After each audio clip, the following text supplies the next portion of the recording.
Ladies and gentleman, ICC T20 ವಿಶ್ವಕಪ್ನ ತನ್ನ ಪಂದ್ಯಗಳನ್ನ ಭಾರತದಲ್ಲಿ ಆಡಲ್ಲ ಅಂತ ಬಾಂಗ್ಲಾದೇಶ ಪಟ್ಟು ಹಿಡಿದಿತ್ತು. ಇದಕ್ಕೆ ಭಾರತ ವಿರುದ್ಧ ವಿಶ್ವಕಪ್ ಪಂದ್ಯವನ್ನ ಬಹಿಷ್ಕರಿಸ್ತೀವಿ ಅಂತ ಪಾಕಿಸ್ತಾನ ಕೂಡ ನಾಟಕ ಮಾಡಿತ್ತು. ಇದೀಗ ಪಾಕಿಸ್ತಾನವೇ ಈಗ ಭಾರತ ವಿರುದ್ಧ ದ್ವಿಪಕ್ಷೀಯ ಸರಣಿ ಆಡಿಸಿ ಅಂತ ಐಸಿಸಿ ಮುಂದೆ ಅಂಗಲಾಚ್ತಾ ಇದೆ.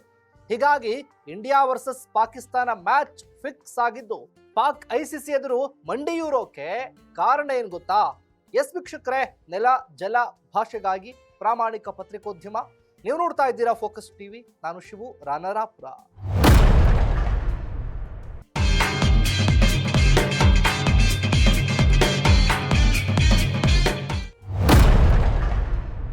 ಭದ್ರತೆ ಕಾರಣ ಕೊಟ್ಟು ಬಾಂಗ್ಲಾ ತಂಡ ಟಿ20 ವಿಶ್ವಕಪ್ನಿಂದಲೇ ಹೊರಬಿದ್ದಿದೆ.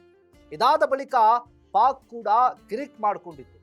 ಹೀಗಾಗಿ ಈ ಎರಡೂ ಕ್ರಿಕೆಟ್ ಮಂಡಳಿಗಳ ಮೇಲೆ ಐಸಿಸಿ ಕ್ರಮಕ್ಕೆ ಮುಂದಾಗಿತ್ತು. ಇದರ ಬೆನ್ನಲ್ಲೇ ಪಾಕ್ ತನ್ನ ನಿರ್ಧಾರವನ್ನ ಬದಲಿಸಿದ್ದು, ಭಾರತ ಪಾಕಿಸ್ತಾನ ನಡುವೆ ದ್ವಿಪಕ್ಷೀಯ ಸರಣಿ ಆಡಿಸಿ ಅಂತ ಐಸಿಸಿ ಎದುರು ಮಂಡಿಯೂರಿ ಬೇಡಿಕೊಂಡಿದೆ. ಭಾರತ ವಿರುದ್ಧ ಫೆಬ್ರವರಿ 15ರಂದು ಪಂದ್ಯ ಆಡಿಸಿ ಅಂತ ಕೇಳಿಕೊಂಡಿದ್ದಾರೆ.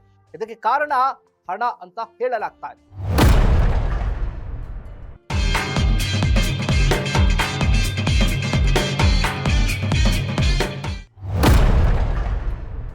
ಭಾರತ ಮತ್ತು ಪಾಕ್ ನಡುವೆ ನಡೆಯುವ ಕ್ರಿಕೆಟ್ ಪಂದ್ಯಗಳನ್ನ ದೊಡ್ಡ ಯುದ್ಧದಂತೆ ಕಾಣ್ತೇವೆ ನಾವೆಲ್ಲರೂ ಕೂಡ. ಹೀಗಿರುವಾಗ ಭಾರತ ಮತ್ತು ಪಾಕ್ ನಡುವಿನ ಮ್ಯಾಚ್ನಿಂದ ಕೋಟಿಗಟ್ಟಲೆ ಹಣ ಹರಿದು ಬರುತ್ತೆ. ಸದ್ಯ ಭಾರತ ಪಾಕ್ ನಡುವಿನ ವಿಶ್ವಕಪ್ ಪಂದ್ಯದಲ್ಲಿ 2200 ಕೋಟಿ ಲಾಭವನ್ನ ಅಂದಾಜು ಮಾಡಲಾಗಿದೆ. ಇದೇ ಕಾರಣಕ್ಕೆ ಭಾರತ ವಿರುದ್ಧ ಟಿ20 ವಿಶ್ವಕಪ್ ಪಂದ್ಯಗಳನ್ನ ಆಡೋದಕ್ಕೆ ಪಾಕ್ ಮುಂದಾಗಿದೆ.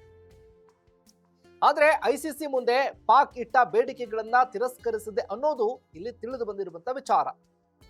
ಇನ್ನು ಭಾರತದ ವಿರುದ್ಧ ಪಂದ್ಯವನ್ನ ಆಡೋದಕ್ಕೆ ನಿರಾಕರಿಸಿದ್ದ ಪಾಕ್ ಹಣಕಾಸಿನ ವ್ಯವಹಾರ, ಲಾಭ ನಷ್ಟದ ಲೆಕ್ಕಾಚಾರಗಳನ್ನ ನಡೆಸಿದೆ. ಮ್ಯಾಚ್ ನಡೆಯದೇ ಇದ್ರೆ ಅನುದಾನ ಕಡಿತ, ದಂಡ ಹೇರಿಕೆ, ಇದರ ಜೊತೆಗೆ ಭವಿಷ್ಯದಲ್ಲಿ ಆರ್ಥಿಕ ಸಂಕಷ್ಟಗಳು ಉಂಟಾಗುವ ಸಾಧ್ಯತೆ ಕೂಡ ಇರೋದು ಪಾಕ್ಗೆ ಮನವರಿಕೆ ಆಗಿದೆ. ಈ ಹಿನ್ನೆಲೆಯಲ್ಲಿ ಪಾಕ್ ಕ್ರಿಕೆಟ್ ಮಂಡಳಿ ತನ್ನ ನಿಲುವನ್ನ ಬದಲಿಸಿದೆ. ಇನ್ನು ನಿಗದಿಯಂತೆ ಫೆಬ್ರವರಿ 15ರಂದು ಪಂದ್ಯ ನಡೀತಾ ಇದೆ.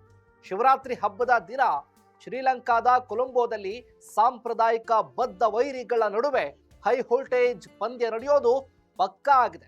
ಏನಾಗುತ್ತೆ ಮತ್ತು ಪಾಕ್ ಅನ್ನ ಬಗ್ಗು ಬಡಿತಾರಾ ಇಂಡಿಯಾ ಟೀಮ್? ಕಾದ್ ನೋಡೋಣ. ಇದಾಗಿತ್ತು ಫೋಕಸ್ನ ಸ್ಪೆಷಲ್ ರಿಪೋರ್ಟ್. ನೆಲ ಜಲ ಭಾಷೆಗಾಗಿ ನೋಡ್ತಾ ಇರಿ ಫೋಕಸ್ ಟಿವಿ.